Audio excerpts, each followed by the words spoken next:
Game in the ship, which was a good time passer, at least it was at night in the smoking room, when the men were getting freshened up from the day's monotonies and dullnesses. It was the completing of non-complete stories. That is to say, a man would tell all of a story except the finish, then the others would try to supply the ending out of their own invention. When every one who wanted a chance had had it, the man who had introduced the story would give it its original ending, then you could take your choice.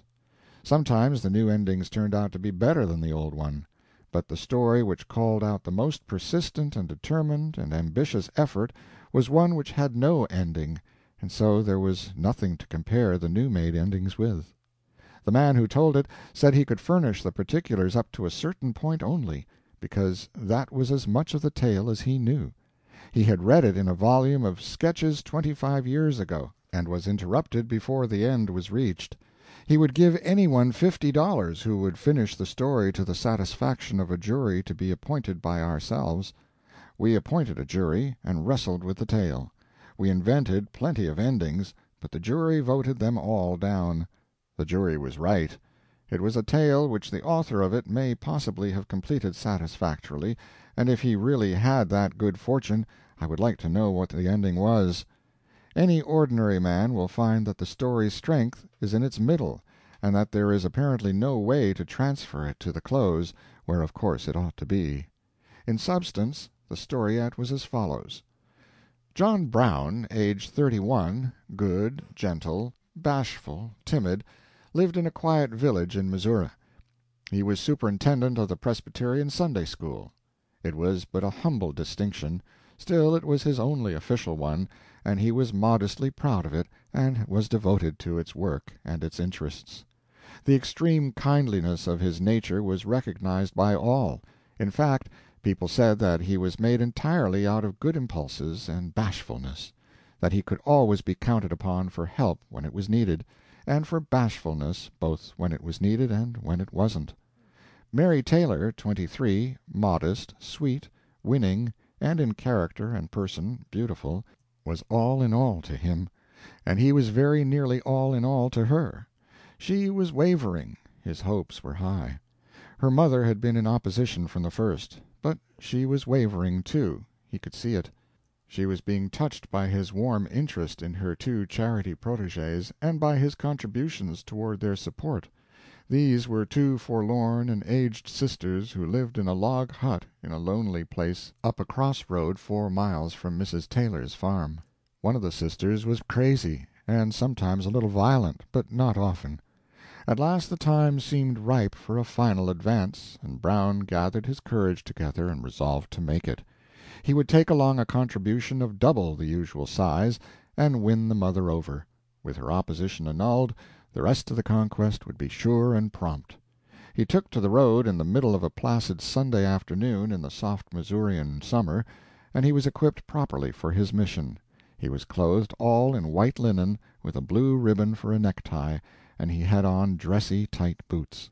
His horse and buggy were the finest that the livery stable could furnish. The lap robe was of white linen, it was new, and it had a hand-worked border that could not be rivaled in that region for beauty and elaboration. When he was 4 miles out on the lonely road and was walking his horse over a wooden bridge, his straw hat blew off and fell in the creek, and floated down and lodged against a bar.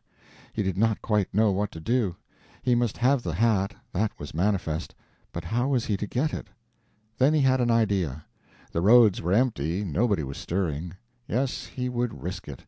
He led the horse to the roadside and set it to cropping the grass. Then he undressed and put his clothes in the buggy, petted the horse a moment to secure its compassion and its loyalty, then hurried to the stream. He swam out and soon had the hat. When he got to the top of the bank, the horse was gone. His legs almost gave way under him. The horse was walking leisurely along the road. Brown trotted after it, saying, "Whoa! Whoa, there's a good fellow!" But whenever he got near enough to chance a jump for the buggy, the horse quickened its pace a little and defeated him. And so this went on, the naked man perishing with anxiety, and expecting every moment to see people come in sight. He tagged on and on, imploring the horse, beseeching the horse, till he had left a mile behind him, and was closing up on the Taylor premises. Then at last he was successful, and got into the buggy. He flung on his shirt, his necktie, and his coat, then reached for—but he was too late. He sat suddenly down and pulled up the lap-robe, for he saw someone coming out of the gate. A woman, he thought. He wheeled the horse to the left, and struck briskly up the cross-road.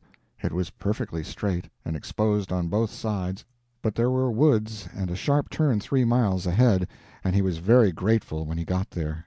As he passed around the turn he slowed down to a walk, and reached for his too late again. He had come upon Mrs. Enderby, Mrs. Glossop, Mrs. Taylor, and Mary. They were on foot, and seemed tired and excited. They came at once to the buggy and shook hands, and all spoke at once, and said eagerly and earnestly how glad they were that he was come, and how fortunate it was.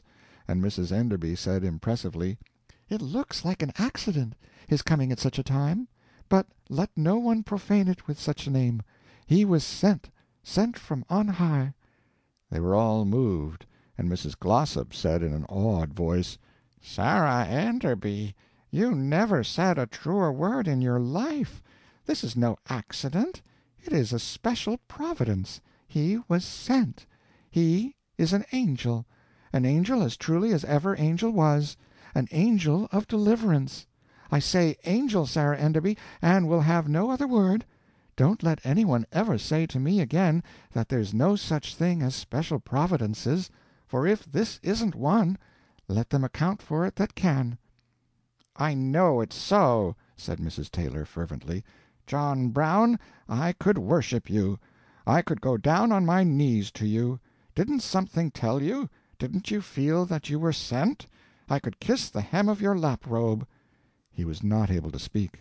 He was helpless with shame and fright. Mrs. Taylor went on, "Why, just look at it all around, Julia Glossop. Any person can see the hand of Providence in it. Here at noon what do we see?